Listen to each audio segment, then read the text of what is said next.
Hello guys, কেমন আছো তোমরা? বাট হ্যাঁ, এই ড্রেসটায় পরেছি, বাট কেমন লাগছে একটু জানিও। আর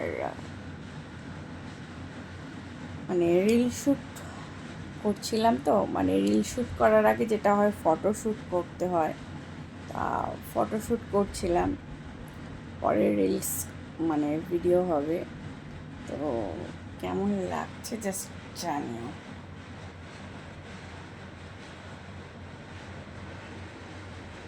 খুব কি খারাপ লাগছে?